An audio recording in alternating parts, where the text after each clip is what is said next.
السلام علیکم۔ کھڑکی کے پاس میری رائٹنگ ٹیبل تھی جس کی کرسی پر میں نے ایک چینی شخص کو بیٹھے ہوئے دیکھا۔ اس کے ہاتھ میں دبے ہوئے سیاہ ریوالور کی نال میری طرف اٹھی ہوئی تھی۔ نال میں سائلنسر فٹ تھا۔ پلٹ کر بھاگنے کی کوشش ہلاکت کا باعث ہوگی، وہ آہستہ سے بولا، لیکن اتنا آہستہ بھی نہیں کہ میں اس کی آواز نہ سن سکتی۔ میرے جسم پر چیونٹیاں سی رینگنے لگیں۔ اس چینی کی آنکھوں میں ایسا نہ جانے کیا تاثر تھا کہ مرگھٹ جیسے مقامات میرے تصور میں ابھرنے لگے۔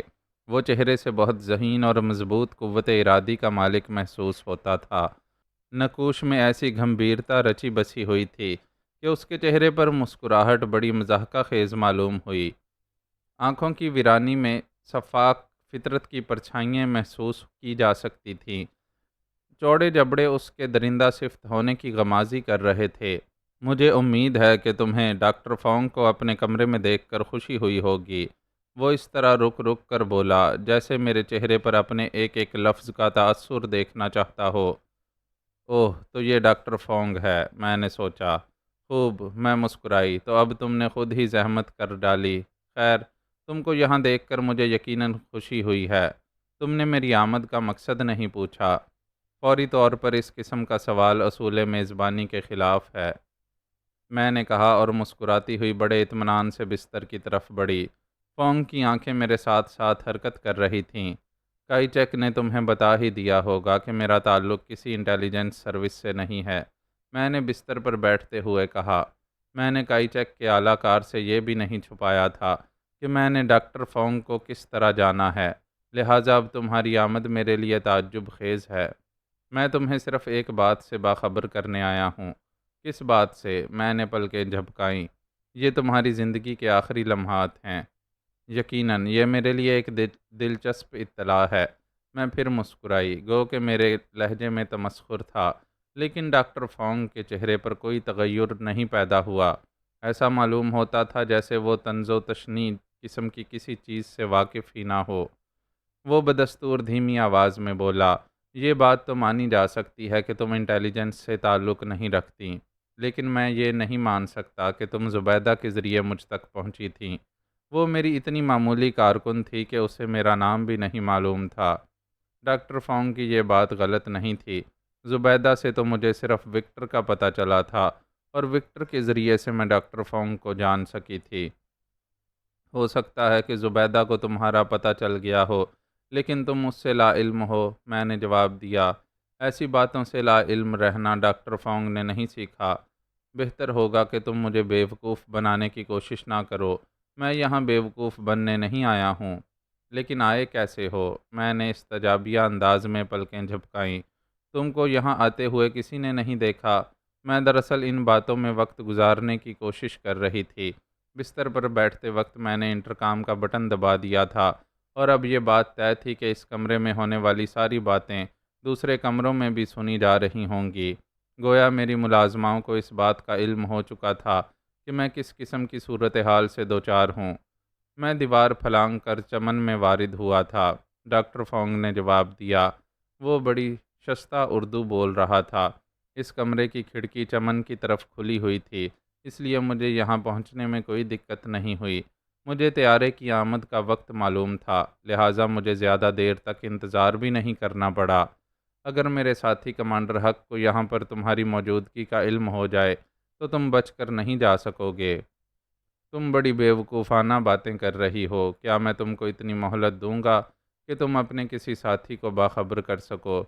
اگر مہلت نہیں دو گے تو مجبوری ہے۔ میں نے ٹھنڈی سانس لی۔ اس موقع پر پہلی مرتبہ ڈاکٹر فونگ کی آنکھوں میں تغیر پیدا ہوا۔ وہ مجھے بڑی عجیب سی نظروں سے دیکھ رہا تھا۔ میں نے بڑی مضحکہ خیز قسم کی باتیں کی تھیں، لیکن ڈاکٹر فونگ کے فرشتے بھی میرے مقصد کو نہیں سمجھ سکتے تھے۔ اس طرح میں نے اپنی ملازماؤں کو یہ اشارہ دیا تھا کہ وہ فوری طور پر کمانڈر حق کو فون کر دیں۔ اب میں یہ توقع کر سکتی تھی کہ اگلے چند منٹ میں کمانڈر حق اپنے آدمیوں کے ساتھ وہاں پہنچ جائے گا۔ میں مسکرا کر بستر پر اس طرح نیم دراز ہو گئی کہ میری سڈول ٹانگیں ڈاکٹر فونگ کی توجہ اپنی طرف مبذول کر لیں، لیکن میری خواہش تشنہ رہ گئی۔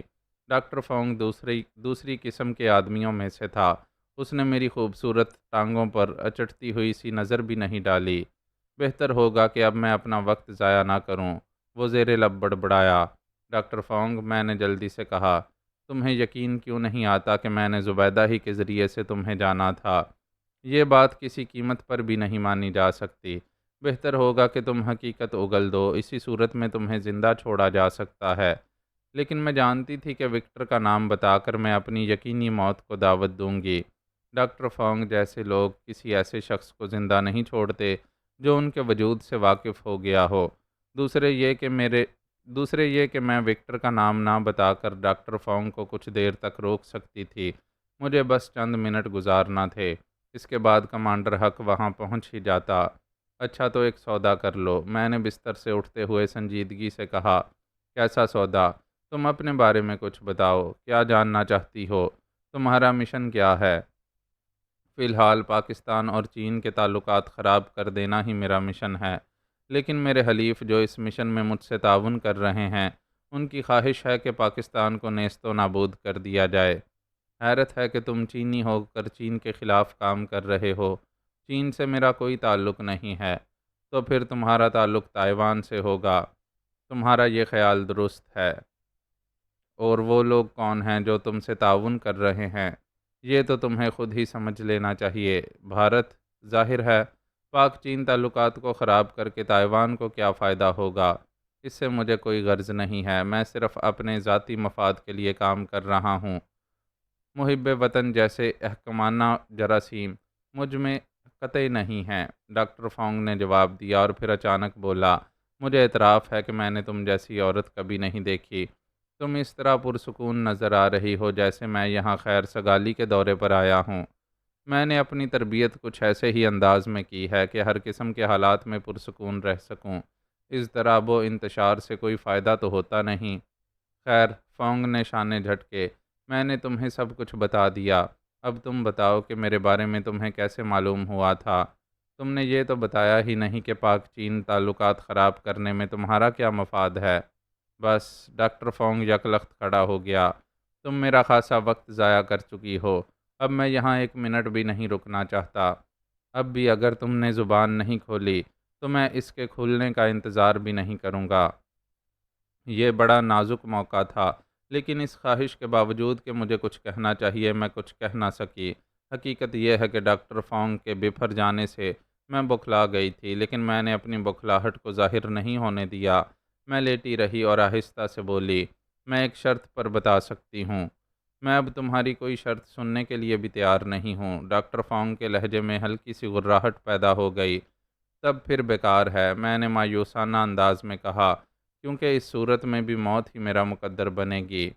موت؟ ہاں، موت۔ اگر میں نے تمہیں حقیقت بتا دی تو مجھے مار ڈالا جائے گا۔ اب ڈاکٹر فونگ کی آنکھوں میں الجھن نمایاں تھی۔ کون مار سکتا ہے تمہیں؟ وہی جس کا نام لوں گی، میں نے جواب دیا۔ میں خوش تھی کہ میں نے وقت گزاری کے لیے ڈاکٹر فونگ کو پھر ایک نقطے پر الجھا دیا تھا۔ اس سے پہلے کہ ڈاکٹر فونگ کچھ کہتا، دروازے پر دستک ہوئی۔ اس موقع پر ڈاکٹر فونگ کو تو چونکنا ہی چاہیے تھا، لیکن میں بھی چونکے بغیر نہ رہ سکی، کیونکہ میرے اندازے کے مطابق کمانڈر حق کے آنے میں ابھی کچھ وقت اور لگنا چاہیے تھا۔ اس ملاقات کے دوران میں پہلی مرتبہ ڈاکٹر فونگ کے چہرے پر اضطراب کی جھلک نظر آئی، اور وہ 2 قدم میرے بستر کی طرف بڑھ آیا۔ یہ کون ہو سکتا ہے؟ ڈاکٹر فونگ نے سرگوشی کی۔ میں کیا بتا سکتی ہوں، شاید کوئی ملازمہ ہوگی، بلاؤ اسے۔ یہ کہتے ہوئے ڈاکٹر فونگ کسی ایسے درندے کی طرح وحشت زدہ تھا جیسے اپنے ارد گرد شکاریوں کی موجودگی کا احساس ہو گیا ہو۔ اندر آ جاؤ، میں قدرے بلند آواز میں بولی۔ دروازہ کھول کر جو شخص اندر آیا وہ چوکیدار تھا۔ ڈاکٹر فونگ کے ریوالور پر نظر پڑتے ہی وہ خوفزدہ نظر آنے لگا۔ گھبراؤ نہیں چوکیدار، آگے آؤ۔ کیا بات ہے؟ میں بولی۔ چوکیدار آگے آ گیا، لیکن اس کی ٹانگیں کپ کپا رہی تھیں۔ بیگم صاحبہ، وہ تقریباً ہکلاتے ہوئے بولا، آپ جو بیگ اپنے ساتھ لائی تھیں وہ کہاں رکھنا ہے؟ اتنی سی بات پوچھنے کے لیے پریشان کیا ہے تم نے اپنی مالکہ کو؟ ڈاکٹر فونگ نے چوکیدار کو مشکوک نظروں سے دیکھتے ہوئے کہا، کیا واقعی تمہارا آنا ضروری تھا؟ میں نے چوکیدار کے چہرے پر نظریں گاڑتے ہوئے معنی خیز لہجے میں کہا، اس بیگ کا تعلق کمانڈر حق سے تھا، اسی کو فون کر کے پوچھ لیتے۔ انہوں نے فون پر کچھ نہیں بتایا، کہنے لگے کہ میں خود آ رہا ہوں، لیکن وہ اب تک نہیں آئے۔ وقت نکلا جا رہا تھا، اس لیے تم نے بالکل ٹھیک سوچا، میں نے شاباشی دینے والے انداز میں مسکرا کر کہا، لیکن تمہارا آنا میرے دوست ڈاکٹر فونگ کو بہت ناگوار گزرا ہے۔ ڈاکٹر فونگ کے چہرے سے صاف معلوم ہو رہا تھا کہ اب اس کے شکوک انتہا کو پہنچ چکے ہیں۔ اسے گڑبڑ کا احساس تو ہو گیا تھا، لیکن یہ بات سمجھ میں نہیں آ رہی تھی کہ کیا گڑبڑ ہے۔ یہ سمجھ میں نہ آنے کی وجہ سے وہ گولی چلانے سے گریز کر رہا تھا۔ یہ بات اس کی سمجھ میں آ بھی نہیں سکتی تھی کہ چوکیدار نے خود کو خطرے میں ڈال کر میرے لیے چند انتہائی قیمتی منٹ حاصل کر لیے تھے۔ میرے اعصاب میں بلا کا تناؤ پیدا ہو گیا تھا اور میں سوچ رہی تھی کہ اگر اب بھی کمانڈر حق نہیں پہنچ سکا تو کیا ہوگا۔ تمہارے ساتھ اب اس چوکیدار کو بھی ختم کرنا پڑے گا، ڈاکٹر فونگ غرایا اور اس کے ریوالور والے ہاتھ نے خفیف سی حرکت کی۔ میں جلدی سے بولی، اپنا برا بھلا سوچ کر قدم اٹھاؤ ڈاکٹر فونگ، مجھے یقین ہے کہ اس وقت تک کمانڈر حق اور اس کے ساتھی بنگلے سے تمہارے فرار کی تمام راہیں مسدود کر چکے ہوں گے۔ مجھے زندہ چھوڑنے کی صورت میں تو تم فرار ہو سکتے ہو، لیکن میری موت کے بعد تمہارے پاس کوئی ایسا کارڈ نہ ہوگا جو تمہیں بچا سکے۔ ڈاکٹر فونگ کی آنکھوں سے شدید الجھن جھانک رہی تھی اور ادھر میرے مساموں سے پسینہ چھوٹ چکا تھا۔ میں اپنی زندگی کے ایک انتہائی خطرناک موڑ پر کھڑی ہوئی تھی۔ موت اور زندگی کے درمیانی فاصلے کو اس قدر گھٹا ہوا دیکھنا کوئی آسان بات نہیں ہے۔ یہ قطعاً غیر ضروری تھا کہ فونگ کو میری بات کا یقین آ جاتا اور مجھے گولی نہ مارنے ہی میں اسے اپنی عافیت نظر آئی۔ ڈاکٹر فونگ ابھی کوئی فیصلہ نہیں کر سکا تھا کہ دروازے کے باہر دوڑتے ہوئے قدموں کی آوازیں سنائی دیں۔ چشم زدن میں ڈاکٹر فونگ نے دروازے کی طرف جست لگائی اور اسے اندر سے بولٹ کر لیا۔ میں نے اس موقع سے فائدہ اٹھانے کی کوشش کی۔ بستر کی سائڈ ٹیبل کی دراز میں میرا پستول موجود ہونا چاہیے تھا۔ میں اسے کھول کر پستول نکالنا چاہتی تھی، لیکن مجھے مہلت نہ مل سکی۔ ڈاکٹر فونگ دروازہ بولٹ کر کے اتنی تیزی سے پلٹ آیا تھا کہ میں دم بخود رہ گئی۔ میں نے اپنی زندگی میں کبھی کسی آدمی کو اتنا پھرتیلا نہیں پایا۔ اس کی حرکت دیکھ کر یوں محسوس ہوا تھا جیسے کمرے میں برق چمک گئی ہو۔ باہر سے کسی نے دروازہ پیٹ ڈالا اور چیخ کر کہا، خبردار کوئی غلط حرکت نہ کرنا، عمارت مکمل طور پر ہمارے نرغے میں ہے۔ اب کیا خیال ہے ڈاکٹر فونگ؟ میں چٹختی ہوئی آواز میں بولی۔ ڈاکٹر فونگ کوئی جواب دینے کی بجائے مجھے اور چوکیدار کو ریوالور کا نشانہ بنائے ہوئے پیچھے ہٹا۔ چشم زدن میں وہ کھڑکی کے قریب تھا۔ اس نے کنکھیوں سے باہر کا جائزہ لیا۔ غالباً وہ اندازہ لگانا چاہتا تھا کہ اس طرف کوئی آدمی موجود ہے یا اسے ڈاج دینے کی کوشش کی گئی ہے۔ جس وقت ڈاکٹر فونگ باہر کا جائزہ لے رہا تھا، میں آہستہ سے بستر کے کنارے کی طرف سرک گئی۔ میں ان ہیجان خیز لمحات میں اپنی زندگی کی طرف سے غافل نہیں ہو سکتی تھی۔ ڈاکٹر فونگ شکاریوں کے نرغے میں پھنسے ہوئے درندے کی طرح مشتعل ہو چکا تھا اور اب اس کی درندگی کسی رنگ میں بھی ظاہر ہو سکتی تھی۔ میرا چوکیدار ساری جان سے کانپ رہا تھا۔ نمک حلالی کا جوش اسے کمرے میں تو لے آیا تھا، لیکن اب اس کے چہرے پر زردی کھنڈی ہوئی تھی۔ ڈاکٹر فونگ کی وحشت کے بارے میں میرا خدشہ درست ثابت ہوا۔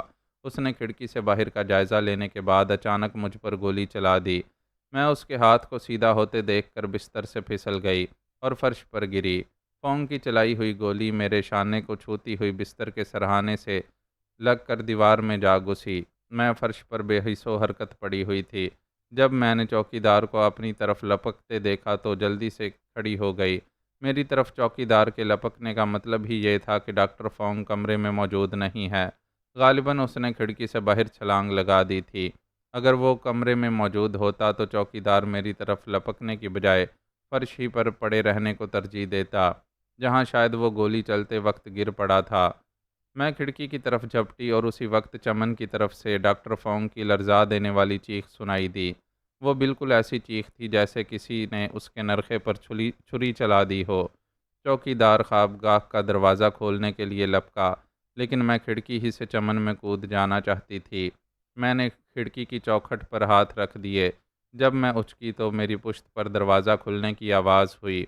اب میں کھڑکی پر چڑھ چکی تھی کہ عقب سے مجھے ایک جانی پہچانی نسوانی آواز سنائی دی، کہاں جا رہی ہو؟ میں نے حیرت کے عالم میں مڑ کر دیکھا۔ اور کھڑکی سے پھر فرش پر کود آئی۔ دروازے پر بیگم پرتاپ گڑھ کھڑی تھیں۔ بیگم پرتاپ گڑھ، جس کی آمد کا مجھے اس وقت سان و گمان میں بھی نہیں ہو سکتا تھا، اسے دیکھ کر ذرا دیر کے لیے ڈاکٹر فونگ کو بھی بھول گئی۔ ہیلو بیبی، بیگم پرتاپ گڑھ نے دونوں ہاتھ پھیلا دیے۔ میں بے تکلفی سے دوڑ کر بیگم پرتاپ گڑھ سے جا لپٹی اور اسے بھینچ بھینچ کر پیار کرنے لگی، لیکن اس والہانہ انداز میں جنس کی کوئی آمیزش نہیں تھی۔ یہ انداز ایسا ہی تھا جیسے دو بہنیں عرصہ دراز کے بعد ملنے پر گلے لگ جائیں۔ تم کراچی کب پہنچیں؟ میں نے اس سے جدا ہوتے ہوئے پوچھا۔ دراصل ایک سرکردہ شخصیت نے شکایت کی تھی کہ کمانڈر حق کچھ مجرمانہ سرگرمیوں میں حصہ لے رہا ہے، لیکن جب میں یہاں آئی تو پتہ چلا کہ وہ تمہارے لیے کام کر رہا ہے۔ آخر یہ چکر کیا ہے بانو؟ تم نے کیپٹن آفاق کو کیوں ناراض کر دیا ہے؟ خدا کا شکر ہے کہ تم کو میری بجائے کیپٹن آفاق کی فکر ہے، میں نے چبھتے ہوئے لہجے میں کہا۔ کیپٹن آفاق کی کیا پرواہ ہو سکتی ہے؟ میں تو یہ کہنا چاہتی تھی کہ تمہیں اس کے منہ نہیں لگنا چاہیے تھا۔ وہ ایک کمینہ شخص ہے۔ کمینے لوگوں کو سبق دینا میری ہابی ہے، یہ تم اچھی طرح جانتی ہو۔ اور یہ ڈاکٹر فونگ کس قسم کا کمینہ ہے؟ بیگم پرتاپ گڑھ نے پوچھا۔ ڈاکٹر فونگ کا نام سنتے ہی میری وہ کیفیت ختم ہو گئی جو بیگم پرتاپ گڑھ کو اچانک سامنے دیکھ کر مجھ پر چھا گئی تھی۔ میں تیزی سے کھڑکی کی طرف جھپٹی۔ کیوں خود کو تھکا رہی ہو؟ میں نے بیگم پرتاپ گڑھ کی آواز سنی۔ تمہارا وہ کمینہ نمبر 2 اب کہیں بھاگ نہیں سکے گا۔ کھڑکی کے باہر آہنی شکنجا لگا دیا گیا تھا۔ کیا تم نے اس کی چیخ نہیں سنی؟ اوہ! میں ایک بار پھر ٹھٹک کر رک گئی اور مڑ کر حیرت سے بولی، آہنی شکنجا؟ ہاں، میری گاڑی میں پڑا ہوا تھا۔ جنگل کو موذی جانوروں سے نجات دلانے کے لیے وہاں آہنی شکنجے لگوائے جاتے ہیں۔ انہی میں سے ایک گاڑی میں پڑا رہ گیا تھا، جو اس وقت کام آ گیا۔ بیگم پرتاپ گڑھ کی اراضی کا خاصا بڑا حصہ جنگلات پر مشتمل تھا۔ آج کل وہ ان درختوں کو صاف کرا کے وہاں آم کے باغات لگوا رہی تھیں۔ میں اور بیگم پرتاپ گڑھ خوابگاہ سے نکلے، چوکیدار ہمارے ساتھ تھا اور ہم تیزی سے چمن کا رخ کر رہے تھے۔ اچانک پے در پے کئی فائر ہوئے، ایک آدمی کی چیخ گونجی اور پھر بھاگتے ہوئے قدموں کی دھمک شور کی شکل اختیار کر گئی۔ اب ہم نے بھی دوڑنا شروع کیا اور جلد ہی چمن میں پہنچ گئے۔ خوابگاہ کی کھڑکی کے نیچے ہمارا ایک آدمی اپنی ران دبائے پڑا ہوا کراہ رہا تھا۔ اس سے چند قدم کے فاصلے پر لوہے کا ایک بڑا سا شکنجا پڑا ہوا تھا۔ اس شکنجے میں دبا ہوا جوتا خون میں اس بری طرح سے لتھڑا ہوا تھا کہ دیکھتے ہی کراہت محسوس ہوئی تھی۔ جوتا خالی نہیں تھا۔ ہمارے آدمی نے تکلیف سے کراہتے ہوئے بتایا کہ جب ڈاکٹر فونگ اس شکنجے میں پھنسا تو اس کی چیخ نکل گئی تھی۔ غالباً اسی چیخ کو سن کر ایک آدمی دوڑتا ہوا وہاں پہنچا تھا۔ اس نے شکنجا کھولنے کی کوشش کی تھی مگر ناکام رہا تھا۔ اس میں شک و شبے کی کوئی گنجائش نہیں تھی کہ وہ فونگ کا ساتھی ہی ہوگا۔ ہمارا ایک آدمی کچھ فاصلے پر درخت کی آڑ سے یہ ماجرا دیکھ رہا تھا۔ اس نے انہیں للکار کر ہتھیار پھینکنے کے لیے کہا تو اس پر ایک گولی چلائی گئی جو اس کی ران میں لگی۔ باقی گولیاں فونگ نے خود اپنے پاؤں پر چلائی تھیں۔ ان گولیوں نے ٹخنے کے قریب کی ہڈی کو چور چور کر دیا ہوگا، باقی کام شاید چاقو سے لیا گیا۔ اس طرح خود اپنے ہاتھوں سے اپنی ٹانگ کاٹ کر فونگ نے اس شکنجے سے رہائی پائی تھی اور اس کا ساتھی اسے اپنے کندھے پر اٹھا کر وہاں سے بھاگ نکلا تھا۔ یہ بربریت اور سفاکی کی انتہا تھی کہ آدمی خود ہی اپنے جسم کا کوئی عضو کاٹ کر پھینک دے۔ یہ میرا چشمدید واقعہ تھا، لیکن اگر میں نے کہیں سے سنا ہوتا تو شاید ہی یقین کرتی۔ کمانڈر حق جلدی میں اپنے ساتھ 2-3 ہی آدمیوں کو لا سکا تھا۔ اس کی یہ للکار محض ایک دھمکی ہی تھی کہ بنگلے کو گھیر کر فرار کی راہیں مسدود کر دی گئی ہیں۔ وہ اپنے انہی چند آدمیوں کے ساتھ ڈاکٹر فونگ کے تعاقب میں دوڑا تھا، لیکن اس کی واپسی چند منٹ بعد ہی ہو گئی تھی۔ وہ ناکام لوٹا تھا۔ دراصل ڈاکٹر فونگ کی کار بنگلے کے قریب ہی کھڑی ہوئی تھی۔ اگر وہ کچھ دور ہوتی تو وہ لوگ کمانڈر حق کی دسترس سے نہیں نکل پاتے۔ میرے بنگلے کے پاس پڑوسی جمع ہونے لگے تھے۔ ان کے ذہنوں میں گونجتے ہوئے پرتشویش سوالوں کی آسودگی کے لیے میں نے ایک ناکام ڈاکے کی داستان گھڑ کر سنا دی۔ خدا جانے اس داستان سے ان کی تشفی ہوئی یا نہیں، لیکن بہرحال وہ آہستہ آہستہ منتشر ہونے لگے۔ ویسے بھی ہر شخص پولیس کے جھمیلوں سے بچنے ہی کا خواہش مند رہتا ہے اور میں انہیں بتا چکی تھی کہ پولیس کو فون کیا جا چکا ہے۔ پولیس کی آمد سے پہلے وہ آہنی شکنجہ اور اس میں پھنسا ہوا ڈاکٹر فونگ کا جوتا وہاں سے ہٹا دیا گیا تھا۔ کمانڈر حق نے اپنے زخمی ساتھی کے بارے میں بھی پولیس کو اطلاع دے دی، اس لیے پولیس کے ساتھ ڈاکٹر بھی موجود تھا۔ بیگم پرتاپ گڑھ کی موجودگی کے باعث پولیس افسر دبے دبے سے رہے، یوں بھی کسی قسم کا شبہ کرنے کی کوئی گنجائش نہیں تھی۔ ان دنوں شہر میں اس قسم کی وارداتوں کا خاصا زور تھا اور میں ہر طرح سے ایک مناسب شکار معلوم ہوتی تھی۔ جب تمام کارروائیوں کی تکمیل کے بعد پولیس رخصت ہو گئی تو اطمینان نصیب ہوا۔ میں بیگم پرتاپ گڑھ کے ساتھ ڈرائنگ روم میں جا بیٹھی اور ملازمہ سے کافی کے لیے کہہ دیا، یہ تمہیں آہنی شکنجے کا خیال کیسے آ گیا تھا؟ میں نے پوچھا۔ آدمیوں کی کمی کے باعث، بیگم پرتاپ گڑھ نے مسکرا کر جواب دیا۔ اتنی کم تعداد پورے بنگلے کو نہیں گھیر سکتی تھی۔ ملازمہ نے بتا دیا تھا کہ ڈاکٹر فونگ چمن کی کھڑکی سے کمرے میں پہنچا ہے، امکان تھا کہ وہ ادھر ہی سے بھاگے گا، لہٰذا وہاں شکنجہ لگا کر آدمیوں کی کمی کا ازالہ کیا جا سکتا تھا، لیکن اس کمبخت نے شکنجے میں پھنس کر بھی خود کو بے بس نہیں سمجھا۔ میں نے کہا، اور اس وقت کا تصور کر کے میرا رواں رواں کھڑا ہو گیا تھا۔ تمہارا یہ دشمن درندوں سے بھی زیادہ شفاق ہے۔ بیگم پرتاپ گڑھ کا لہجہ پرتشویش تھا۔ بہت محتاط رہنا پڑے گا تمہیں۔ آخر یہ ہے کون؟ تم نے ابھی تک مجھے اس کے بارے میں کچھ نہیں بتایا۔ میں نے ڈاکٹر فونگ کے سلسلے میں وہ ساری باتیں دہرا دیں جو میرے علم میں آ چکی تھیں۔ پھر اچانک کچھ خیال آیا تو میں نے کمانڈر حق کو آواز دی۔ وہ اندر آ کر مؤدب کھڑا ہو گیا۔ لیکن تمہیں تو کوئی کام نہیں ہے کمانڈر حق سے؟ میں نے استفہامیہ نظروں سے بیگم پرتاپ گڑھ کی طرف دیکھا اور پھر جواب کا انتظار کیے بغیر خود ہی فیصلہ کن انداز میں بولی، اگر ہو بھی تو میری بلا سے۔ میں ابھی چند روز تک کمانڈر حق کو چھٹی نہیں دے سکتی۔ تمہاری مرضی بیبی۔ بیگم پرتاپ گڑھ نے ہنس کر بات ختم کر دی۔ وہ عمر میں مجھ سے 10 سال بڑی ہے اور شاید اسی لیے کبھی کبھی اس کا انداز تخاطب کچھ بزرگانہ ہو جاتا ہے، لیکن ہماری بے تکلفی برابر کے ساتھیوں کی بے تکلفی سے مختلف نہیں ہوتی۔ کمانڈر حق اس کے ذاتی محافظوں کا انچارج تھا۔ یہ لفظ تھا میں اس لیے استعمال کر رہی ہوں کہ سال گزشتہ اس کا انتقال ہو چکا ہے۔ بیگم پرتاپ گڑھ نے اسے ہدایت کر رکھی تھی کہ وہ مجھے انتہائی تعظیم کا اہل سمجھے۔ یہی وجہ تھی کہ میرا حکم کمانڈر حق کے لیے بیگم پرتاپ گڑھ کے حکم سے زیادہ وزنی ہوتا ہے۔ وہ لوگ مجھ سے مخاطب بھی اسی طرح ہوتے تھے جیسے بیگم پرتاپ گڑھ سے ہم کلام ہوں۔ شروع میں ان کا یور ہائینس کہنا مجھے بڑا عجیب سا لگتا تھا، لیکن بعد میں مجھے اس کی عادت ہو گئی تھی۔ میں نے کمانڈر حق کو مخاطب کر کے کہا، تم ڈاکٹر فونگ کا تعاقب جاری رکھو، اس کا ایک ٹھکانہ تم کو معلوم ہی ہے۔ میرا اشارہ اس کی صدر والی دکان کی طرف ہے۔ امکان تو نہیں کہ اب وہ اپنے اس ٹھکانے کو استعمال کرے، لیکن یہ ضرور ہو سکتا ہے کہ وہ اس وقت اپنی کچھ ضروری چیزیں لینے کے لیے وہاں جائے۔ بہتر ہے۔ کمانڈر حق کی ایڑیاں بج اٹھیں اور وہ سلام کر کے فوراً رخصت ہو گیا۔ ان ہنگاموں میں میری تھکن کافور ہو گئی تھی، لیکن اب وہ پھر مجھ پر مسلط ہونے لگی۔ بیگم پرتاپ گڑھ نے میرے چہرے پر اس تھکن کو محسوس کر کے کہا، میرا خیال ہے کہ تم لیٹنا چاہتی ہو، چلو تمہاری خوابگاہ میں چلتے ہیں، لیٹ کر اطمینان سے گفتگو ہوتی رہے گی۔ یہ گویا میرے دل کی بات تھی۔ میں بیگم پرتاپ گڑھ کو لے کر اپنی خوابگاہ میں آ گئی۔ کشادہ بستر پر ہم ایک دوسرے کے قریب لیٹ گئے۔ بیگم پرتاپ گڑھ عمر میں مجھ سے 10 سال سے زیادہ ہونے کے باوجود اس زمانے میں جسمانی طور پر ہری بھری تھیں۔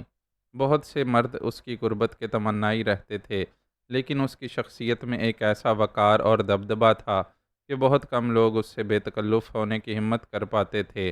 گو کہ وہ خود بھی بڑی رومانی طبیعت رکھتی تھی، لیکن اس کا انتخاب بہت سخت ہوتا تھا۔ وہ بہت ٹھوک بجا کر اپنی قربت سے نوازتی تھی۔ گو کہ میں اسی طبقے سے تعلق رکھتی ہوں جسے متمول طبقہ کہا جاتا ہے، لیکن اس طبقے کے طور طریقے میرے دل کو کبھی نہیں بھائے۔ خاص طور سے شادی شدہ لوگوں کی زندگی سے تو مجھے وحشت ہوتی ہے۔ اپنی ذات کی حد تک تو میں شادی کی قائل ہی نہیں ہوں، لیکن دوسروں کو چاہیے کہ جب شادی کریں تو اپنے اوپر کچھ پابندیاں بھی لاگو کریں۔ میرے طبقے نے تو ان پابندیوں کا جوا اتار ہی پھینکا ہے۔ بیویوں کو اس بات کی پرواہ نہیں کہ ان کے شوہر کس کس کے پیچھے دم ہلاتے پھر رہے ہیں۔ اور شوہروں کو بیویوں کی نیم شبی سرگرمیوں سے کوئی سروکار نہیں۔ کچھ یہی حال بیگم پرتاپ گڑھ کا تھا۔ اب تو وہ بیوہ ہو چکی ہے اور اس نے گوشہ نشینی بھی اختیار کر لی ہے، مگر اس زمانے میں وہ اپنی ایکٹیویٹیز پر شوہر کی موجودگی کو اثر انداز نہیں ہونے دیتی تھی۔ مجھے یہ کچھ اچھا نہیں لگتا تھا، لیکن میں نے اس کا اظہار کبھی نہیں کیا تھا۔ وہ میری دوست تھی اور مجھے اس کے افعال سے کوئی سروکار نہیں ہونا چاہیے تھا۔ اس نے بھی تو کبھی اس بات پر اعتراض نہیں کیا تھا کہ نوخیز اور جانے چمن قسم کی لڑکیاں میری کمزوری ہیں۔ بیگم پرتاپ گڑھ سے میری دوستی اس وقت سے ہے جب پرتاپ گڑھ کے روب و دبدبے کی بات ہی کچھ اور تھی، لیکن پاکستان آنے کے بعد بھی یہاں کے اکابرین کی نظر میں اس کا اور اس کے شوہر کا ایک مقام تھا۔ ان کی شخصیتیں نظر انداز نہیں کی جا سکتی تھیں۔ یہ خاندان بڑے دبدبے کے ساتھ زندگی گزار رہا تھا۔ ایک محل نما کوٹھی تھی جس میں ملازمین کی فوج دست بستہ حاضر رہتی تھی۔ سیکرٹری اور باڈی گارڈز اتنے تھے کہ انہیں انگلیوں پر نہیں گنا جا سکتا تھا۔ آنکھ کھلی تو میں کمرے میں تنہا تھی۔ بیگم پرتاپ گڑھ کو بستر چھوڑے ہوئے خاصی دیر ہو چکی تھی، کیونکہ دن آدھے سے زیادہ گزر چکا تھا۔ میں نے اتنی دیر تک سو کر اپنی ساری تھکن اتار ڈالی تھی۔ سائڈ ٹیبل پر رکھا ہوا اخبار اٹھا کر میں نے اس پر ایک اچٹتی سی نظر ڈالی اور پھر انٹرکام کا سوئچ آن کر کے اپنی ملازمہ خاص کو بلایا۔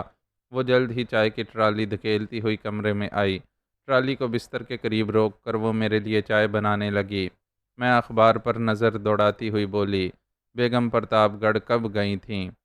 وہ تو صبح چلی گئی تھیں، ملازمہ نے جواب دیا اور پھر بولی، کمانڈر صاحب آپ کو کئی بار فون کر چکے ہیں۔ میں نے چائے کی پیالی ملازمہ کے ہاتھ سے لے کر اسے کمانڈر حق کا نمبر ملانے کے لیے کہا۔ میں چائے کی چسکیاں لیتی رہی اور ملازمہ فون پر نمبر ڈائل کرتی رہی۔ جب رابطہ ختم ہو گیا تو وہ ٹیلی فون سیٹ سائڈ ٹیبل پر لے آئی۔ میں نے ریسیور اس کے ہاتھ سے لے لیا۔ یور ہائنس، کمانڈر حق کی آواز سنائی دی۔ میں صبح سے کئی مرتبہ فون کر چکا ہوں۔ معلوم ہوتا رہا تھا کہ آپ آرام کر رہی ہیں۔ ادھر ادھر کی باتوں میں وقت ضائع کرنے کی بجائے رپورٹ دو۔ رات کو مجھے ڈاکٹر فونگ کے ٹھکانے پر پہنچنے میں ذرا سی دیر ہو گئی تھی۔ جب میں وہاں پہنچا تو ڈاکٹر فونگ اپنے ساتھی کے سہارے اپنی کار میں بیٹھ رہا تھا۔ میں نے اس کا تعاقب کیا اور اس طرح میری رسائی ایک اور عمارت تک ہوئی۔ رات کا وقت ہونے کی وجہ سے آس پاس کوئی دکان کھلی ہوئی نہیں تھی جس کے فون پر میں اپنے ساتھیوں سے رابطہ قائم کر سکتا۔ مجبوراً مجھے اپنے ساتھیوں کو لینے خود جانا پڑا۔ پھر جب میں نے اس عمارت پر چھاپا مارا تو وہاں سے چڑیا کا بچہ بھی نہیں مل سکا۔ ساری عمارت خالی پڑی تھی۔ اوہ، میں نے ایک طویل سانس لی، گویا ڈاکٹر فونگ ہاتھ سے نکل گیا۔ جی نہیں، شاید میں نے اس کا پتہ چلا لیا ہے۔ کمانڈر حق کے لہجے سے دبے دبے جوش کا اظہار ہو رہا تھا۔ شاید کا کیا مطلب ہوا؟ دراصل میں نے آج صبح اس عمارت کے بارے میں چھان بین کی تھی۔ پتہ چلا کہ وہ ایک چترالی سوداگر کی ہے۔ اس شخص کی تجارت کے سلسلے میں ہماری پولیس خاصی مشکوک ہے۔ مجھے معلوم ہوا تھا کہ اس کی ایک اور کوٹھی PECHS میں بھی ہے۔ میں نے اپنے ایک آدمی کو وہاں کا جائزہ لینے کے لیے بھیجا اور اس آدمی نے ابھی 10 منٹ قبل مجھے یہ اطلاع دی ہے کہ اسے کوٹھی کی ایک کھڑکی میں کسی چینی کا چہرہ نظر آیا تھا۔ ڈاکٹر فونگ کا چہرہ؟ میں نے بےتابی سے پوچھا۔ میرا آدمی اس کے بارے میں یقین سے کچھ نہیں کہہ سکا۔ عمارت کا پتہ بتاؤ، میں نے کہا اور ملازمہ کو اشارہ کیا۔ وہ میز پر سے قلم اور پیڈ اٹھا لائی۔ میں نے پتہ نوٹ کرنے کے بعد کمانڈر حق سے کہا، تم وہاں پہنچو، میں بھی جلد از جلد پہنچنے کی کوشش کروں گی۔ میں نے سلسلہ منقطع کر دیا، لیکن ریسیور رکھتے ہی مجھے خیال آیا تھا کہ میں 2-3 باتیں پوچھنا بھول گئی ہوں۔ رات کے ہنگامے میں بھی مجھے سلطانہ کا خیال نہیں آیا تھا جسے کمانڈر حق نے ہسپتال پہنچا دیا تھا۔ اس کے علاوہ مجھے ناصر سعید کے بارے میں پوچھنا تھا کہ اس سے کوئی بات معلوم ہوئی یا نہیں۔ ویسے امکان تو نہ ہونے کے برابر تھا۔ اور تیسری سب سے اہم بات یہ معلوم کرنا تھی کہ وکٹر کا کیا ہوا۔ وہ ڈاکٹر فونگ کا ایک اہم ایجنٹ معلوم ہوتا تھا۔ اس کی اچانک لاہور کی طرف روانگی خاصی معنی خیز تھی۔ کمانڈر حق کے ایک ماتحت کو میں نے اس کے تعاقب میں بھیج دیا تھا، لیکن ابھی تک مجھے اس کے بارے میں کوئی رپورٹ نہیں ملی تھی۔ ناشتہ تیار ہونے میں صرف 10 منٹ لگیں گے، ملازمہ نے مجھے بتایا۔ ٹھیک ہے، میں اتنے میں تیار ہوتی ہوں، میں نے کہا اور بستر سے اٹھ کر ملحقہ غسل خانے میں چلی گئی۔ تر و تازہ ہو کر میں نے ناشتہ کیا اور گیرج سے مرسڈیز نکال کر سوسائٹی کی طرف روانہ ہو گئی۔ کمانڈر حق کے بتائے ہوئے پتے پر پہنچنے میں مجھے 10 منٹ لگے۔ گاڑی میں نے کچھ فاصلے پر چھوڑ دی تھی اور پھر ٹہلتی ہوئی اس عمارت کے قریب پہنچی تھی۔ کمانڈر حق پان کی دکان پر کھڑا شاید سگریٹ لے رہا تھا۔ ہیلو، میں اس کے قریب پہنچ کر اس طرح مسکرائی جیسے اچانک کوئی شناسا مل گیا ہو۔ ہیلو، کمانڈر حق نے بھی بڑی گرم جوشی کا اظہار کیا، اور پھر ہم دونوں موسم کی باتیں کرتے ہوئے دکان سے کچھ آگے بڑھ گئے۔ کوئی خاص بات؟ میں نے سرگوشی کی۔ کچھ لوگ ابھی ابھی کوٹھی میں داخل ہوئے ہیں، مگر ان میں کوئی بھی چینی نہیں تھا۔ تمہارے آدمی کہاں ہیں؟ کمانڈر حق نے ایک طرف اشارہ کیا۔ وہ آدمی کچھ دور ایک درخت کے تنے سے ٹیک لگائے یوں کھڑا تھا جیسے کسی کا منتظر ہو۔ اس سے ذرا دور کچھ اور لوگ بھی کھڑے تھے، غالباً انہیں بس کا انتظار تھا۔ اس طرف ایک ہی نمبر کی بس آتی تھی اور اس پر عموماً رش رہتا تھا، کیونکہ بسوں کی تعداد ضرورت سے خاصی کم تھی۔ دفتن میں ایک شخص کو دیکھ کر چونک پڑی۔ وہ بھی بس کے منتظر ہجوم میں کھڑا تھا۔ چہرے پر بڑی خوبصورت سی داڑھی تھی۔ پہلی نظر میں تو میں نے اسے نہیں پہچانا، لیکن دوسری نظر نے داڑھی کے سارے پردے چاک کر دیے۔ رضوان، میرے منہ سے بے اختیار نکلا۔ کمانڈر حق کی نظر اس طرف اٹھ گئی جدھر میں دیکھ رہی تھی۔ رضوان بھی یقیناً مجھے دیکھ چکا تھا، لیکن وہ اس طرح منہ پھیر کر کھڑا ہو گیا جیسے مجھے پہچانتا ہی نہ ہو۔ اس کا کیا مطلب ہوا؟ میں بڑبڑائی۔ اس بحروپ میں رضوان کی یہاں موجودگی میری سمجھ میں نہیں آ سکی تھی۔ کمانڈر حق کے چہرے سے بھی الجھن کا اظہار ہونے لگا تھا، اور میں اس ادھیڑ بن کے مرحلے سے ابھی نکلنے بھی نہیں پائی تھی کہ ایک اور عجیب و غریب واقعہ پیش آ گیا۔ کچھ فاصلے پر ایک ٹیکسی آ کر رکی اور ایک لڑکی اس میں سے اتر کر ڈرائیور کو پیسے دینے لگی۔ لڑکی کے جسم پر سادہ مگر شوخ رنگ کے کپڑے تھے۔ رنگوں کے انتخاب میں سلیقہ تھا۔ لباس نے عریانیت کے کسی تقاضے کو پورا نہیں کیا تھا، لیکن تراش خراش ایسی تھی کہ وہ صاف چھپتے بھی نہیں، سامنے آتے بھی نہیں کی تفسیر بن گیا تھا۔ اس تراش خراش نے جسم کے تناسب سے مل کر کچھ ایسی قیامت ڈھائی تھی کہ میری نظریں اس کی طرف اٹھیں تو اٹھی کی اٹھی رہ گئیں۔ پھر جب لڑکی نے کرایہ ادا کر کے میری طرف رخ کیا تو میرے اعصاب نے اچھا خاصا جھٹکا محسوس کیا۔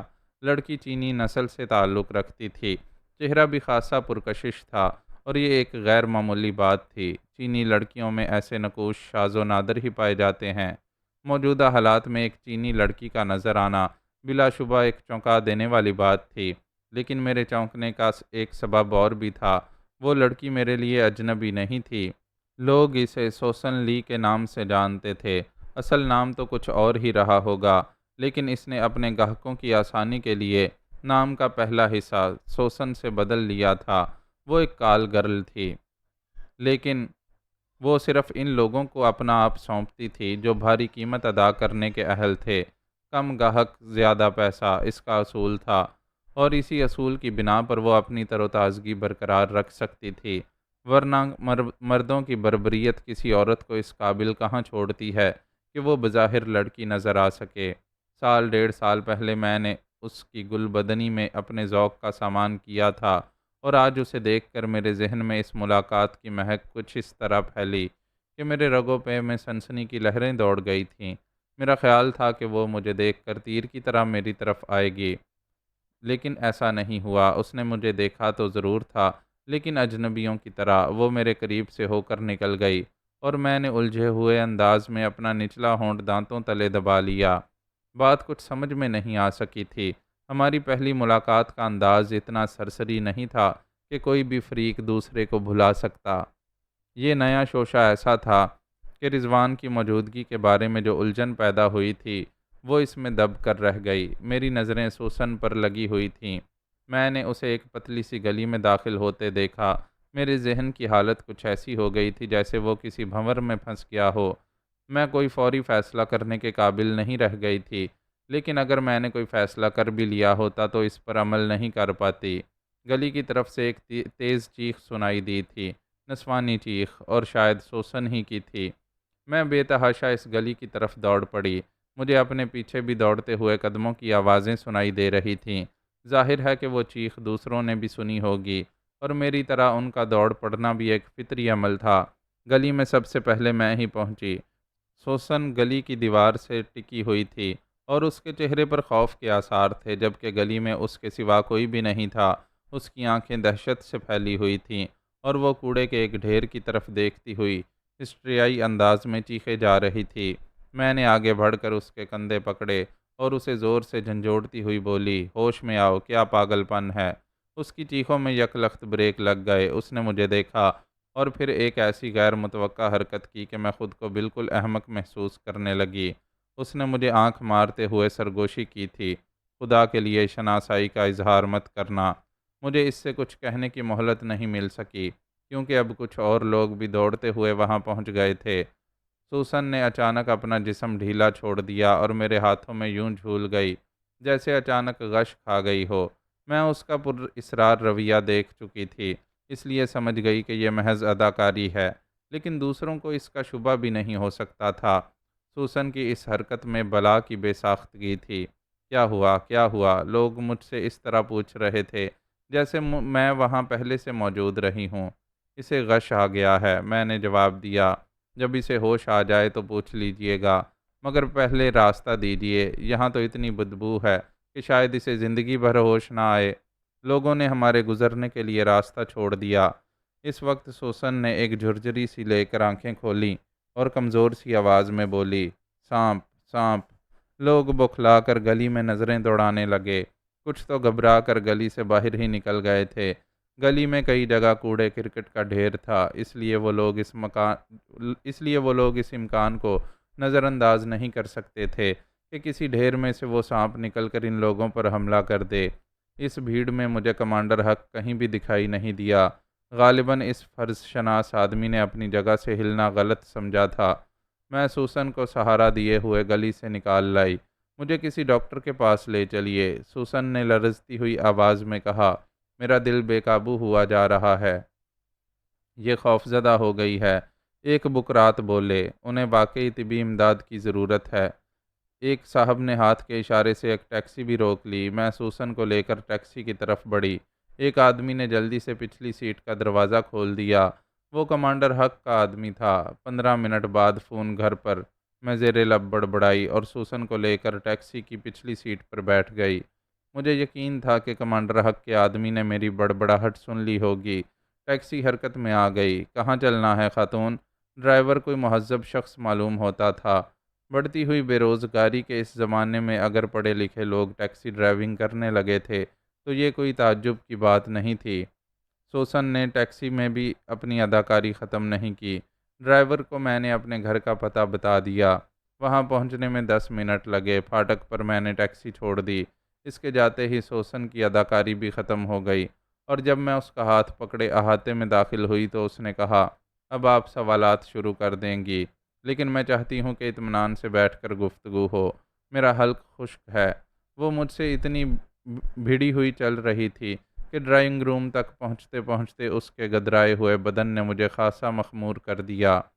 تم کچھ حلق خشک ہونے کا ذکر کر رہی تھی، میں نے مسکرا کر کہا۔ ہاں، اس نے بڑی بے تکلفی سے کہا، اور مجھے وہ پرتگالی شراب بھی یاد آ رہی ہے جو آپ نے پہلی ملاقات میں مجھے پلائی تھی۔ اس جیسی چیز مجھے پھر کبھی نہیں ملی۔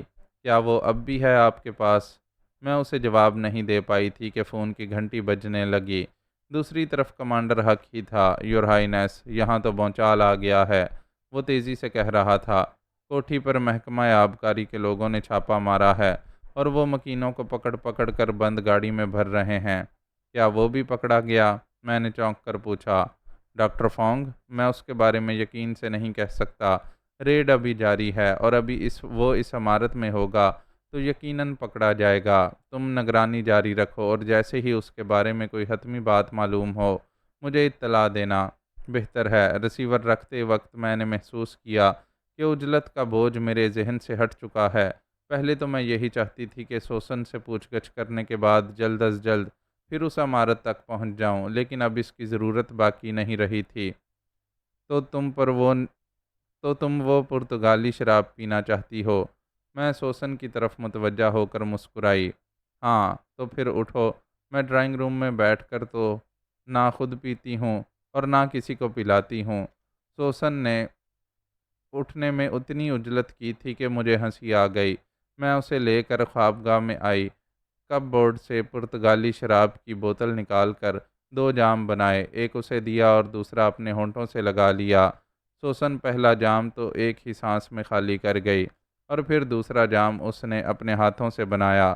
اس کی ایک چسکی لے کر اس نے مخمور نگاہوں سے میری طرف دیکھا اور مسکرا کر بولی، اب میرے ذہن میں پرانی یادیں چکرانے لگی ہیں۔ پہلے تو تم اپنے ذہن میں تھوڑی دیر قبل کی یادیں تازہ کرو۔ تمہارے رویے سے میں اتنا تو سمجھ چکی ہوں کہ وہ محض اداکاری تھی اور تمہیں سانپ وانپ کچھ نظر نہیں آیا تھا۔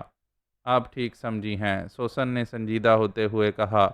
یہ حرکت کرنے کے لیے مجھے کرائے پر حاصل کیا گیا تھا۔ کیا مطلب؟ اس واقعے سے 20-25 منٹ پہلے 2 آدمی میرے گھر آئے تھے اور بظاہر ایک چھوٹے سے کام کے لیے 1000 روپے کی پیشکش کی تھی۔ کام وہی تھا جو آپ دیکھ چکی ہیں، یعنی میں ٹیکسی میں وہاں پہنچ کر اتروں، ٹہلتی ہوئی کسی گلی میں داخل ہو جاؤں، وہاں ایک زوردار چیخ ماروں، اور جب لوگ میری پرسش کے لیے وہاں پہنچیں تو میں ایک سانپ کا ذکر کر کے معاملہ ختم کر دوں۔ اتنے سے کام کے لیے 1000 روپے برے نہیں تھے، اس لیے میں نے ان لوگوں کی بات فوراً مان لی تھی۔ میرا ذہن تیزی سے کام کرنے لگا۔ فوری طور پر میں اس کے سوا نتیجہ اخذ نہ کر سکی کہ یہ ڈاکٹر فونگ ہی کی حرکت تھی۔ غالباً اسے عمارت کی نگرانی کا اندازہ ہو گیا ہوگا، لہٰذا اس نے فون پر اپنے آدمیوں کو یہ سارا بندوبست کرنے کی ہدایت دی ہوگی۔ یہ بات وہ بڑے یقین سے سوچ سکتا تھا کہ نگرانی کرنے والے ایک چینی لڑکی کو دیکھ کر چونکے بغیر نہ رہ سکیں گے، اور پھر جب وہ لڑکی ایک گلی میں داخل ہو کر چیخے گی تو وہ بکھلا کر اس گلی کی طرف دوڑ پڑیں گے۔ بس اسی افراتفری میں ڈاکٹر فونگ وہاں سے نکل جانا چاہتا تھا، لیکن شاید وہ کسی وجہ سے نکل نہیں سکا۔ اگر وہ عمارت سے نکلتا تو یقیناً کمانڈر حق کی نظر میں آ جاتا، کیونکہ حق نے اس افراتفری میں بھی اپنی جگہ نہیں چھوڑی تھی۔ ممکن ہے کہ اسے کھڑا دیکھ کر ہی فونگ باہر نہ نکلا ہو، اور اب وہاں پولیس کا ریڈ ہو چکا تھا، گویا ڈاکٹر فونگ کی گرفتاری یقینی تھی۔ میں نے اپنے جام سے ایک چسکی لے کر سوسن کی طرف دیکھا، جو دوسرا جام بھی ہضم کر چکی تھی۔ لیکن تم نے وہاں مجھے نظر انداز کیوں کیا تھا؟ میں بولی۔ اگر نظر انداز نہ کرتی تو اپنا کام کیسے کرتی؟ سوسن نے جام ختم کرتے ہوئے کہا۔ میں تو ڈر رہی تھی کہ کہیں آپ مجھے روک نہ لیں۔ اب وہ اپنے لیے تیسرا جام تیار کرنے لگی۔ کیا ساری بوتل پی جاؤ گی؟ میں بول پڑی۔ میں جانتی ہوں کہ آپ کنجوس نہیں ہیں، اس نے اتنا برجستہ کہا کہ میں ہنس پڑی۔ تیسرے جام کے بعد جلد ہی چوتھے جام کی بھی نوبت آ گئی۔ پرتگالی شراب سامنے دیکھ کر سوسن ایسی پل گئی تھی جیسے جنم جنم کی پیاسی ہو۔ میں نے اتنی دیر میں دوسرا جام بھی نصف سے زیادہ نہیں پیا تھا۔ اب اس رات کو مہکا دو بانو، سوسن جھومتی ہوئی بڑی بے تکلفی سے بولی، اور اٹھ کر بستر پر میرے قریب آ بیٹھی۔ میں نے پیار سے اس کے گلے میں ہاتھ ڈال دیا۔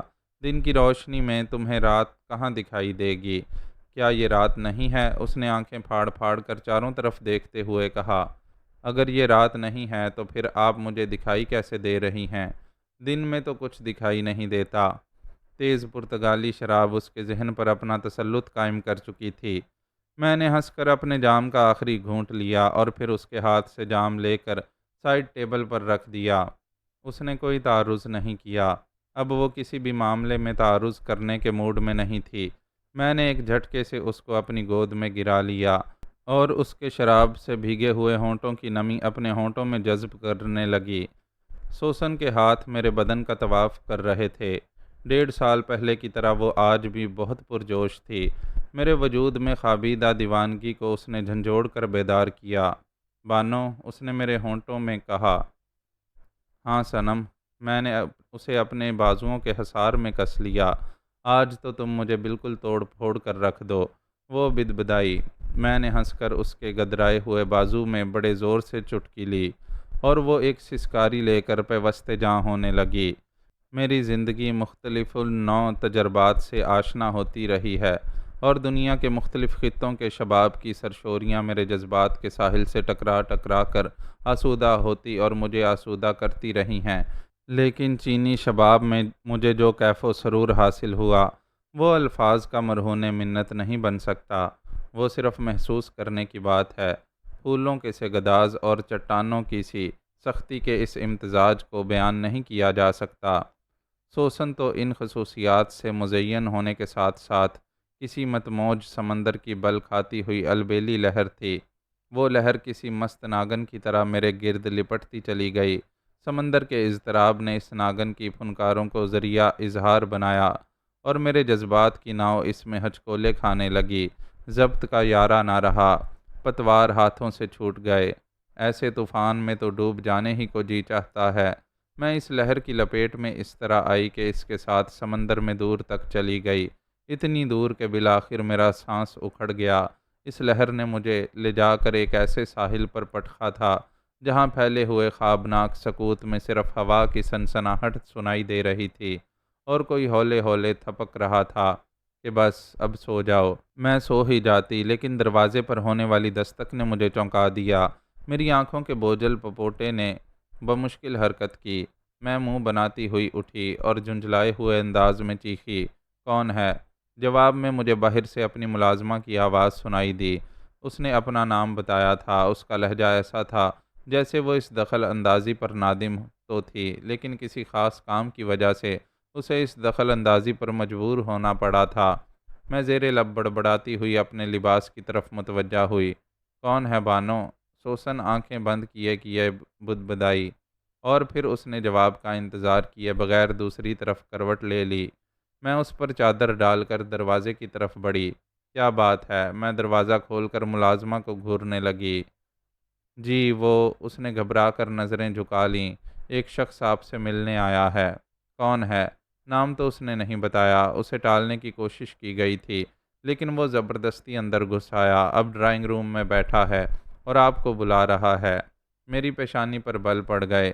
میں برداشت نہیں کر سکتی تھی کہ کوئی میرے گھر میں زبردستی گھس کر مجھ سے ملنے کی کوشش کرے۔ میں تیزی سے ڈرائنگ روم کی طرف چل پڑی۔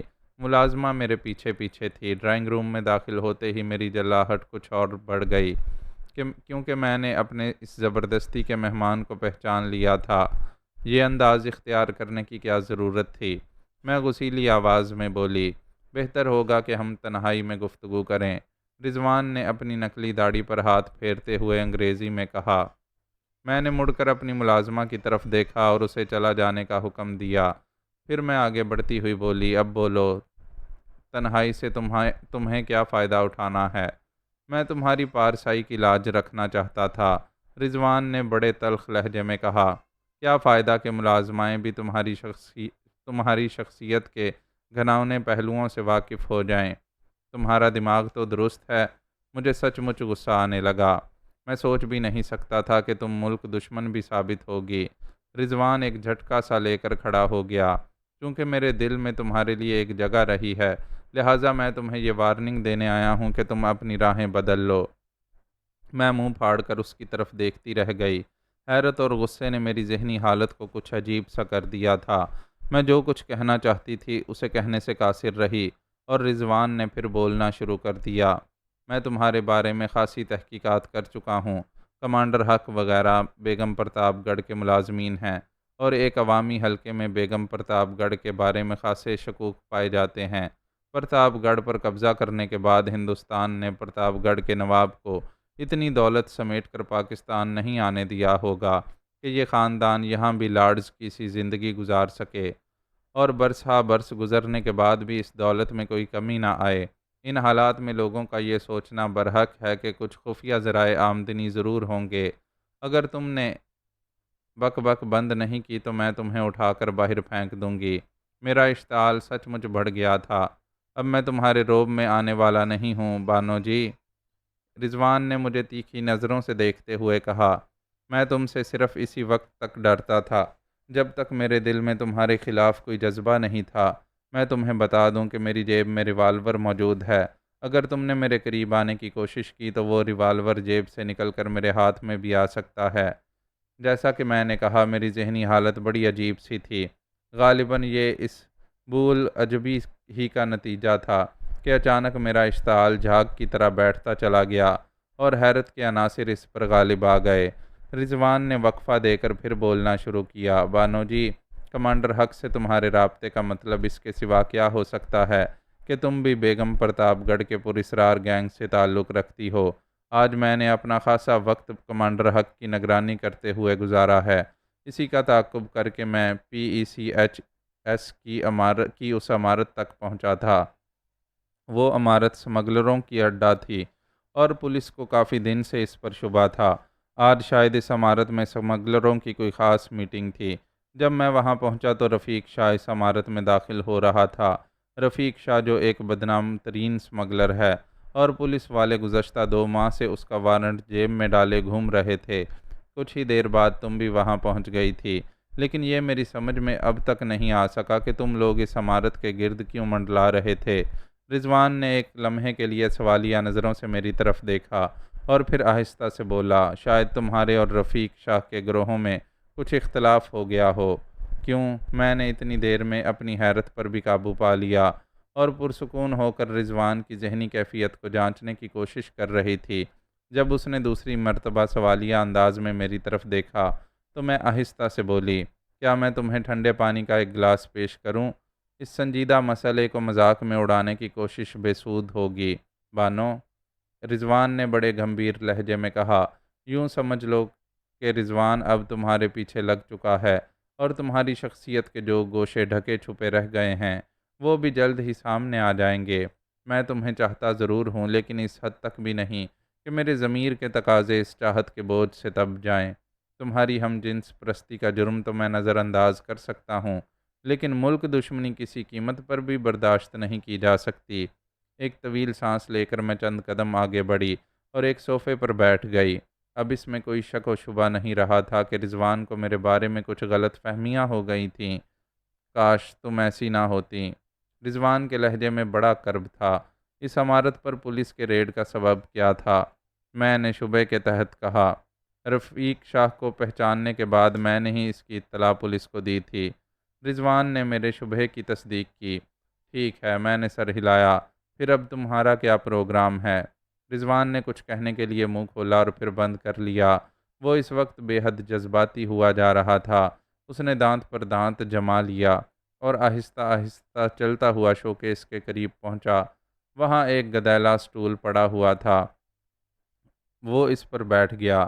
اب اس کی پیٹھ میری طرف تھی اور وہ بھرائی ہوئی آواز میں کہہ رہا تھا، میں تمہاری طرف نہ دیکھ رہا ہوں۔ تم چاہو تو مجھے گولی مار کر اس خطرے سے ہمیشہ ہمیشہ کے لیے نجات حاصل کر سکتی ہو۔ جب میرا اور تمہارا آمنا سامنا ہوگا تو میں تمہیں اس کا موقع ہرگز نہیں دوں گا۔ مجھے بے ساختہ ہنسی آ گئی۔ جذباتی بھونچال کی زد میں آ کر آدمی ایسی ہی بے وقوفی کی حرکتیں اور باتیں کرنے لگتا ہے۔ کچھ یہی اس وقت رضوان سے ہو رہا تھا۔ میں اپنی جگہ سے اٹھی اور مسکراتی ہوئی اس کی طرف بڑھی۔ اس نے میری آہٹ تو سنی ہوگی لیکن پلٹ کر نہیں دیکھا۔ شاید اس بیوقوف نے یہی سمجھا ہوگا کہ میں اسے ہلاک کرنے کے لیے بڑی ہوں، چنانچہ وہ محبت کی چوکھٹ پر شہید ہونے کے لیے تیار تھا۔ سونے منڈے، میں نے بڑے پیار سے اس کی پیٹھ پر ہاتھ رکھتے ہوئے کہا، میں بھلا تجھ کو مار سکتی ہوں؟ مجھے تو اس دن کا انتظار ہے جب تیری جنس بدل جائے گی اور میں تجھے افق کے اس پار لے جا کر تیرے بدن کا ایک ایک ریشہ اپنے دانتوں سے ادھیڑ ڈالوں گی۔ رضوان نے آہستہ سے سر گھما کر میری طرف دیکھا تو میں نے بڑے لوفرانہ انداز میں آنکھ مار دی۔ بانو، مجھ سے کھیلنے کی کوشش مت کرو، رضوان نے بھرائی ہوئی آواز میں کہا۔ نہیں کٹو جان، میں تم سے کھیل نہیں رہی۔ کھیل تو اسی وقت ہوگا جب تمہاری جنس۔ رضوان ایک جھٹکے سے کھڑا ہو گیا اور میں ہنس کر 2-3 قدم پیچھے ہٹ گئی۔ بانو، تمہاری یہ بے تکلفی میرے شبہات کا خاتمہ نہیں کر سکتی، وہ بولا۔ میں کوئی جواب دینے ہی والی تھی کہ ٹیلی فون کی گھنٹی بجنے لگی۔ میں ڈرائنگ روم کے اس گوشے کی طرف بڑھتی چلی گئی جہاں فون رکھا ہوا تھا۔ میرے اندازے کے مطابق وہ کال کمانڈر حق کی ہونا چاہیے تھی، لیکن میرا یہ اندازہ غلط ثابت ہوا۔ دوسری طرف سے انٹیلیجنس ڈائریکٹر بول رہا تھا۔ اس نے مجھ سے کہا کہ میں آدھے گھنٹے میں ایئرپورٹ پہنچ جاؤں۔ کیوں؟ میں نے حیرت سے کہا۔ پریزیڈنٹ نے آپ کو فوراً طلب کیا ہے۔ آپ کو اسلام آباد چلنا ہے۔ میں آپ کے ساتھ ہوں گا۔ اوہ، مگر اب آپ کو ہچکچاہٹ کیوں ہے؟ آپ تو خود پریزیڈنٹ صاحب سے ملنا چاہتی تھیں۔ دراصل اتنے شارٹ نوٹس سے کیا فرق پڑتا ہے؟ آپ کو کسی قسم کی تیاری کرنے کی تو ضرورت ہی نہیں ہے۔ کوئی سامان بھی اپنے ساتھ نہ لیجیے۔ آپ کو اسلام آباد سے فوراً ہی واپس بھی لوٹا دیا جائے گا۔ سامان کی ضرورت تو اس وقت پڑتی ہے جب آپ کو وہاں قیام کرنا ہوتا۔ میں نے گھڑی پر نظر ڈالی اور پھر ایک لمبی سانس لے کر کہا، اچھی بات ہے، میں پہنچ رہی ہوں، میں آپ کا انتظار کر رہا ہوں۔ میں نے سلسلہ منقطع کر دیا۔ ریسیور رکھتے وقت میں نے کنکھیوں سے رضوان کی طرف دیکھا جو مجھے ہی گھور رہا تھا۔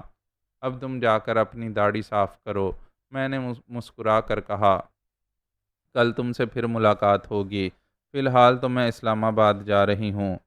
رضوان کے ہونٹ سکڑ گئے، اس کی آنکھوں میں سوال مچلنے لگے تھے۔ انٹیلیجنس ڈائریکٹر کا فون تھا، میں نے اسے بتایا، فوری طلبی ہوئی ہے، واپسی بھی فوراً ہی ہوگی، میں کوشش کروں گی کہ واپس آ کر تمہارے دماغ کے سارے کیڑے جھاڑ دوں۔ رضوان نے ہونٹ بینچ لیے اور میں ہاتھ ہلا کر بائے کہتی ہوئی اندرونی دروازے کی طرف مڑ گئی۔ اتنا وقت نہیں تھا کہ میں اسے باقاعدہ رخصت کرتی۔ اپنی خوابگاہ کی طرف بڑھتے ہوئے میں نے ملازمہ کو پکارا اور اسے بتا دیا کہ میں رات تک کے لیے اسلام آباد جا رہی ہوں۔ جب میں اپنی خوابگاہ میں داخل ہوئی تو میں نے دیکھا کہ سوسن لی بستر پر پیچھے کی طرف ہاتھ ٹیکے ہوئے بیٹھی جماہیاں لے رہی تھی۔ آپ کہاں چلی گئی تھی بانو؟ وہ منہ بنا کر بولی۔ مجھے اچانک اسلام آباد جانا پڑ رہا ہے سوسن، میں نے باتھ روم کی طرف بڑھتے ہوئے کہا۔ تم جلدی سے تیار ہو جاؤ، میں تمہیں راستے میں کسی ایسی جگہ چھوڑ دوں گی جہاں سے تم کو ٹیکسی مل جائے۔ سوسن نے شاید کوئی سوال ہی کرنے کے لیے منہ کھولا تھا، لیکن میں نے باتھ روم میں داخل ہو کر دروازہ بند کر لیا۔ شلوار سوٹ ایک ایسا لباس ہے جسے انتہائی عجلت میں پہنا جا سکتا ہے، چنانچہ میں نے وہی پہنا اور باہر نکل کر ڈریسنگ ٹیبل پر جا بیٹھی۔ آپ اسلام آباد؟ سوسن بولی۔ سوالوں کا وقت بالکل نہیں ہے سوسن، میں نے اس کی بات کاٹتے ہوئے کہا، اگر تم نے دیر لگائی تو میں تم کو یہیں چھوڑ کر چلی جاؤں گی۔ سوسن منہ بنا کر باتھ روم میں چلی گئی۔ میں نے جتنی دیر میں پف کیا اتنی دیر میں وہ بھی تیار ہو گئی۔ میں اس کا ہاتھ پکڑے ہوئے تیزی سے باہر نکلی۔ ملازمہ نے مجھے بتایا کہ داڑھی والا جا چکا ہے، لیکن میں نے اس اطلاع پر بالکل دھیان نہیں دیا اور آگے بڑھتی چلی گئی۔ جب میں ڈرائنگ روم سے گزر رہی تھی تو فون کی گھنٹی بجنے لگی۔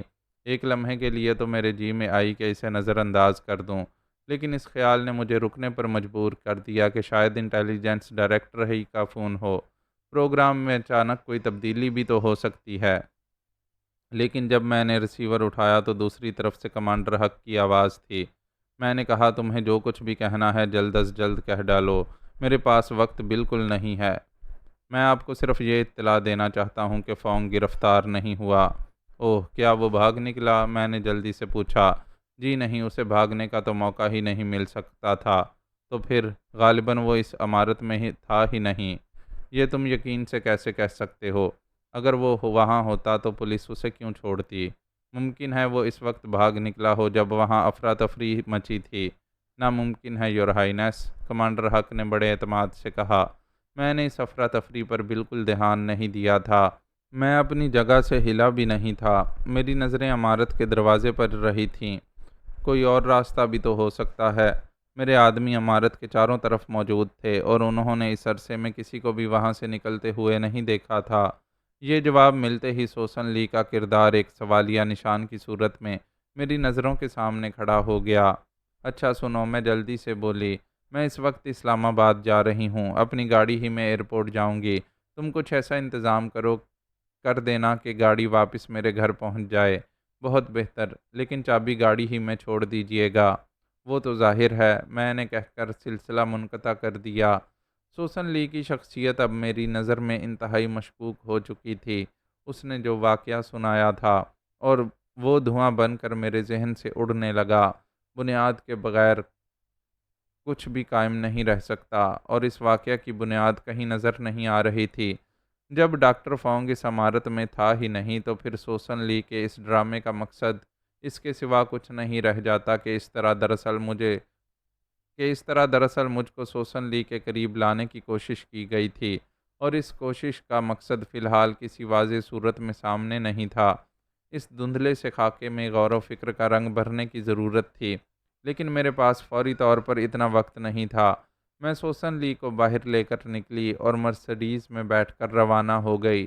سوسن کے دماغ سے ابھی پرتگالی شراب کا اثر ختم نہیں ہوا تھا۔ اس نے کھڑکی پر سر رکھ کر آنکھیں بند کر لیں۔ میں نے بھی اسے چھیڑنا غیر ضروری سمجھا۔ فی الحال اس پر اپنے کسی شبہ کا اظہار کرنے کی حماقت نہیں کر سکتی تھی۔ میں نے سوچا تھا کہ واپسی پر اس معاملے کو دیکھوں گی۔ فی الحال تو مجھے صرف اسلام آباد جانے کی فکر تھی۔ راہ میں ایک ٹیکسی نظر آئی تو میں نے اپنی گاڑی کو اس کے برابر سے آگے نکالتے ہوئے ڈرائیور کو رکنے کا اشارہ کیا۔ ٹیکسی میری گاڑی کے پیچھے رک گئی تو میں نے سوسن کا کندھا پکڑ کر ہلایا، اور جب اس نے چونک کر آنکھیں کھولیں تو میں نے پیچھے اشارہ کرتے ہوئے کہا، جاؤ ٹیکسی کھڑی ہے، میں رات کو ہی اسلام آباد سے واپس آ جاؤں گی، تم کل کسی وقت مجھ سے ملنا۔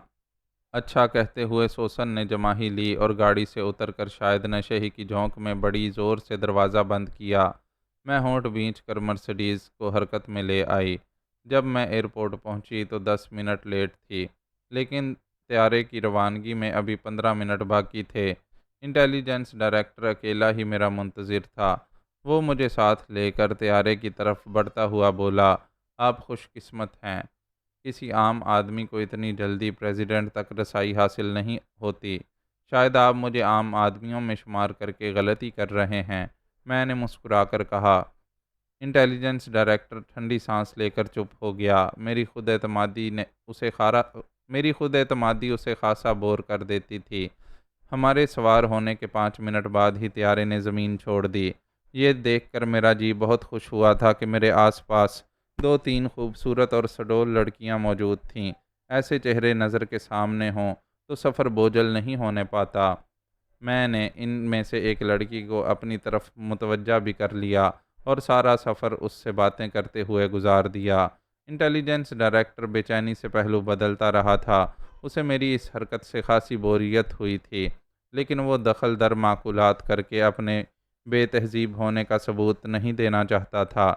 جب طیارے نے لینڈ کیا تو میں بادل نخواستہ اس لڑکی سے جدا ہوئی، جس کے ہونٹوں کو گلاب کی کلیاں بھی پیار کرنا چاہ سکتی تھیں۔ پریزیڈنٹ ہاؤس کے 2 افسر ہمارے استقبال کے لیے چکلالہ کے ہوائی اڈے پر موجود تھے۔ ان کے ساتھ ایک کار میں سفر شروع ہوا تو یہ ایک تھکا دینے والا سفر تھا۔ اسلام آباد پہنچتے پہنچتے میری طبیعت بڑی بوجھل ہو گئی، لیکن پریزیڈنٹ سے ملاقات کی لگن نے اس عزم حلال کو خاصی حد تک دبا دیا تھا۔ ایوان صدر میں قدم رکھتے وقت میرے دل کی دھڑکنیں قدرے تیز ہو گئیں، اور صرف یہ سوال میرے ذہن میں گونج رہا تھا کہ میں اپنے مقصد میں کامیاب ہو سکوں گی یا نہیں۔ رسمی کارروائیوں میں زیادہ وقت ضائع نہیں ہونے دیا گیا، اور جلد ہی میں اس کمرے میں داخل ہوئی جہاں پریزیڈنٹ سے ملاقات ہونا تھی۔ میرے اندازے کے مطابق پریزیڈنٹ کو وہاں تنہا ہونا چاہیے تھا، لیکن یہ دیکھ کر میں سناٹے میں آ گئی کہ پریزیڈنٹ کے قریب کیپٹن آفاق بھی بیٹھا ہوا تھا۔ معزز ناظرین و سامعین، لائک، کمنٹس اور شیئر ضرور کریں، شکریہ۔